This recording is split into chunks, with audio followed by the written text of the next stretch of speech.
Bonjour les troisièmes, aujourd'hui dernier chapitre de géographie de l'année qui va être, vous allez voir, extrêmement bref. Je vous ai distribué en classe le support de cours, donc les 4 feuilles, donc 2 feuilles recto verso, qui vont vous permettre de suivre ce chapitre. Vous voyez le titre qui est inscrit à l'écran, il s'appelle Union Européenne et France dans le monde.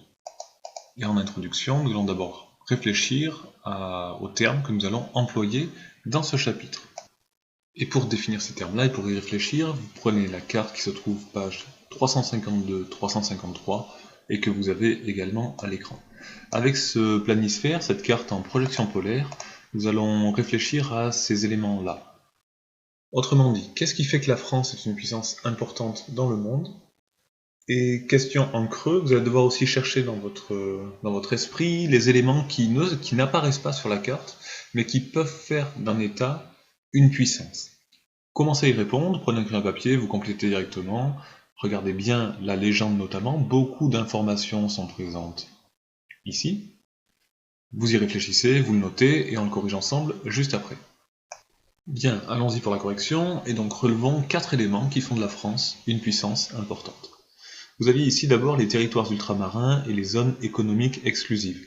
Je vous rappelle, ces zones économiques exclusives sont des territoires autour des îles qui appartiennent aux pays qui disposent des îles. Autrement dit, 370 km, un cercle de 370 km autour des îles et qui appartient à la France. Vous avez ici les terres australes, autour de la Réunion, de Mayotte, de la Calédonie, de Wallis et Futuna. Autrement dit, la France a un territoire qui est extrêmement vaste.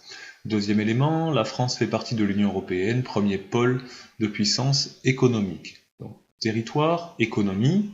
Vous aviez ici les opérations militaires françaises en 2016, avec notamment le Sahel, donc une armée qui est fortement implantée dans le monde et qui peut intervenir partout. Et enfin ici à New York, le siège de l'Organisation des Nations Unies, la France a une puissance diplomatique, puisqu'elle a un siège permanent au Conseil de sécurité de l'ONU. Ça donne donc ceci, le territoire, l'économie, la géopolitique et l'armée. Les éléments en revanche qui n'étaient pas renseignés, l'élément principal, c'est la culture en fait. La culture fait partie de la puissance d'un État. En France, on peut citer la gastronomie, donc l'alimentation, les monuments, et notamment la langue française, dont on reparlera un petit peu plus tard. Tous ces éléments-là font de la France une puissance. La puissance, c'est la capacité d'un pays, d'un État, à influencer d'autres territoires. Et ça va dépendre de la taille de son territoire, de son économie, de sa culture, de sa politique et de son armée. Vous pouvez reprendre uniquement le début de la définition si vous le souhaitez. Notez-le bien et faites pause. Bon, finalement, il faut quand même bien avoir en tête que la France, ça représente uniquement 1% de la population mondiale, 67 millions d'habitants environ, et la France est donc une puissance moyenne. Mais l'histoire lui a donné de l'importance. Rappelez-vous des cours de 4e avec la colonisation et la période au 19e siècle jusqu'au milieu du 20e siècle où la France dominait une grande partie de l'Afrique. Si on devait classer la France, on pourrait dire qu'elle est la 6e économie du monde, derrière les États-Unis, la Chine, le Japon, l'Allemagne, le Royaume-Uni. Même s'il est toujours difficile de classer les puissances uniquement par rapport à l'économie. Bon, la France n'est seulement pas un territoire isolé, elle est aujourd'hui très intégrée dans l'Union Européenne, qui elle aussi est une puissance, puisqu'elle a 450 millions d'habitants. Simplement, ces deux puissances, elles sont largement imparfaites, elles ont ce qu'on appelle des limites, et là il faut bien noter la définition dans le support de cours que je vous ai distribué. Les limites, ce sont les éléments qui manquent pour être vraiment une grande puissance, une superpuissance, même on aurait pu dire. Ni la France ni l'Union Européenne ne sont des superpuissances, parce qu'il leur manque des éléments pour accéder à ce rôle d'hyperpuissance. La question à laquelle nous allons répondre, nous, dans notre chapitre, c'est celle-ci. En quoi la France et l'Union Européenne sont-elles des aires d'influence au niveau mondial? Nous allons donc voir tout ce qui va bien pour la France et l'Union Européenne et qui leur permet d'avoir de la puissance, mais aussi tous les éléments qui leur manquent, c'est-à-dire toutes les limites. Complétez toute l'introduction et on reprend juste après. Faites pause. Pour répondre à cette question, à cette problématique, nous allons suivre un plan thématique. Et donc, on va commencer par le niveau économique et voir que la France et l'Union Européenne sont deux puissances qui sont affirmées. Premier élément, on va voir les forces. Les forces, c'est d'abord l'insertion très importante dans la mondialisation. Vous pouvez le voir grâce à cette carte qui représente les différents pôles du commerce mondial. La France est bien intégrée dans les échanges économiques, ces échanges ils se concentrent en Europe. La force de certains secteurs, notamment dans les produits agricoles, dans la pharmacie et dans l'automobile, on prendra des exemples ensemble juste après. Vous voyez bien que sur la carte, les trois cercles au niveau du commerce sont à peu près équivalents, en tout cas les deux entre l'Union européenne et l'Asie-Océanie, qui nous montrent bien que l'Union européenne arrive à faire jeu égal avec la zone Asie-Océanie au niveau du commerce. Donc elle est très intégrée à la mondialisation. Ces entreprises que vous connaissez peut-être, ces entreprises qu'on appelle françaises qui sont à la pointe, dans le luxe, ça va être LVMH, L'Oréal. On en trouve aussi dans l'énergie, l'entreprise Orano qui gère le nucléaire français, l'entreprise EDF également qui participe au nucléaire. Ces entreprises-là, elles ont un rôle international à jouer. Évidemment, si là on a parlé de la France qui est bien intégrée dans les échanges, la France est pleinement intégrée dans l'Union européenne, donc un petit rappel, l'Union européenne c'est un quart de la production mondiale, donc 25% de la production vient du territoire de l'Union européenne, l'euro est une monnaie très importante, et puis parmi les grandes bourses du monde, sachant qu'il y a 5 grandes bourses mondiales, New York, Londres, Tokyo, Paris et Francfort, sur ces 5-là, il y en a quand même 2 qui sont situés dans l'Union européenne. J'ai noté en italique que, attention, Londres n'est plus dans l'Union européenne. Jusqu'avant le Brexit, il y avait 3 grandes bourses dans l'espace de l'Union européenne. Bon, il en reste 2 aujourd'hui, Paris et Francfort, qui attirent énormément d'entreprises. On va quand même revenir un tout petit peu sur la carte précédente, puisque on va rappeler en une phrase la place donc, de l'Union européenne dans le commerce mondial, et surtout, on va aussi citer les 2 continents qui sont partenaires commerciaux de l'Union européenne, puisque vous ne pouvez pas commercer seul. Bon, vous l'avez compris, l'Union européenne est un pôle commercial très important. Les 2 partenaires sont l'Amérique du Nord, l'Asie orientale, qu'ici on a appelé Asie-Océanie, mais la partie Océanie n'est vraiment pas importante, vous pouvez mettre Asie orientale principalement. Complétez-le et faites pause. Vous allez maintenant pouvoir prendre le temps d'analyser un domaine dans lequel l'Union européenne joue un rôle très important. Vous avez les documents 1 et 5, pages 346-347. Vous devez donc répondre à cette question. Quel est le domaine qui est ici présenté? Et surtout, comment est-ce que l'Union européenne réussit-elle à jouer un rôle si important?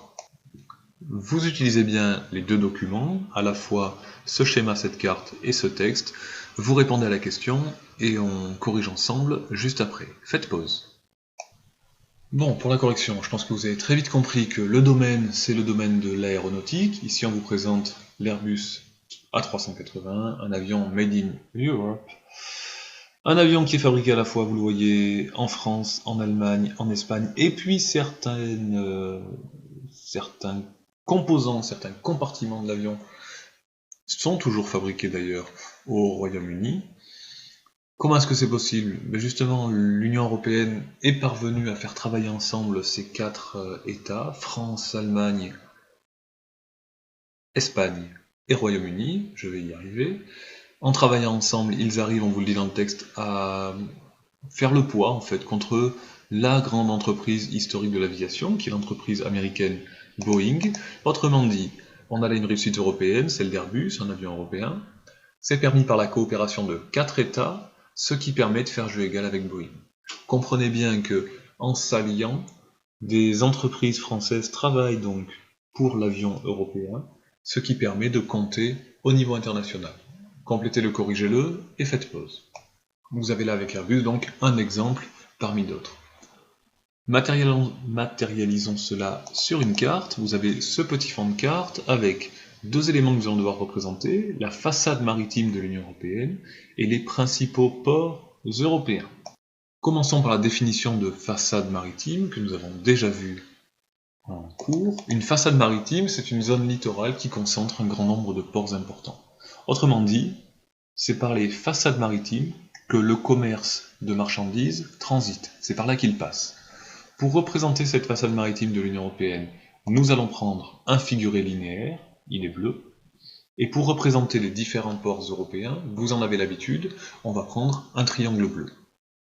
Les principaux ports européens qui forment la façade maritime, ils se situent ici, entre la Manche et la mer du Nord. Et les ports européens, il y en a 4 principaux. Le Havre, Anvers, je me suis trompé, non, Anvers, Rotterdam et Hambourg. 4 ports qui accueillent l'immense majorité du trafic maritime européen. On va quand même ajouter les noms des 2 extrémités, Le Havre, Hambourg, donc Hambourg en Allemagne, Le Havre en France. Si vous voulez, vous pouvez ajouter Anvers et Rotterdam, Rotterdam aux Pays-Bas.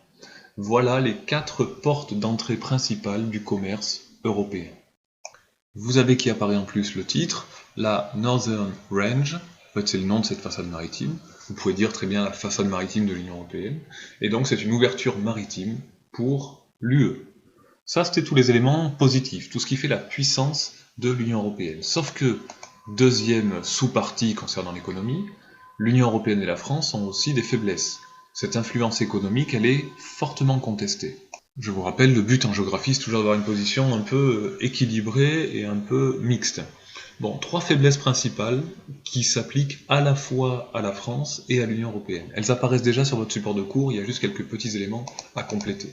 La première, c'est que depuis 2008, il y a une crise économique dont l'Union Européenne et la France ont du mal à se sortir. Le chômage est assez important dans de nombreux États. Donc voilà la première faiblesse économique. Deuxième élément, la population européenne vieillit de plus en plus. Et ça pose des questions pour l'avenir économique, notamment pour le financement des retraites, mais aussi pour le financement, en France par exemple, de la sécurité sociale.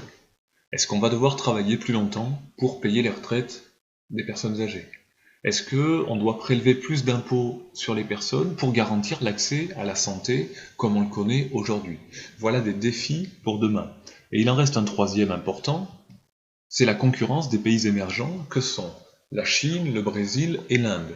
Vous savez, ces pays émergents, ces pays qui sont en train de sortir de l'eau et qui sont en plein développement économique, on les appelle parfois les BRICS. Alors on les appelait BRICS pour Brésil, la Russie que je n'ai pas noté ici, l'Inde, la Chine et le S, c'était le S de South Africa, l'Afrique du Sud.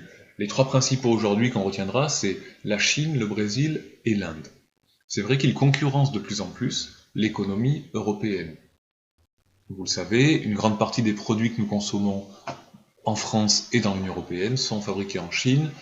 On l'a vu l'année dernière avec, je prends souvent cet exemple, la production de masques chirurgicaux qui était uniquement une production chinoise, et il a fallu qu'on attende de pouvoir importer ces marchandises pourtant essentielles. Vous avez là donc les 3 principales faiblesses au niveau économique pour la France et l'Union européenne. Bien, si l'on fait le bilan de cette première vidéo, nous avons d'abord défini ce qu'était la puissance d'un État, comment un État pouvait être qualifié de puissance, et nous avons eu le temps de voir dans notre grand 1 tous les éléments positifs au niveau économique qui font que l'Union européenne et la France sont des puissances économiques, mais aussi les différentes faiblesses, les difficultés que nos territoires peuvent avoir. Lors de la prochaine vidéo, nous passerons à 2 nouveaux thèmes, c'est-à-dire le niveau militaire et la géopolitique, c'est quelque chose une influence dure, on va voir comment est-ce qu'on la qualifie, et enfin nous terminerons avec l'influence culturelle de ces 2 territoires. Je vous conseille d'enchaîner directement avec les vidéos puisque vous n'avez pas dû mettre beaucoup plus que 20 minutes.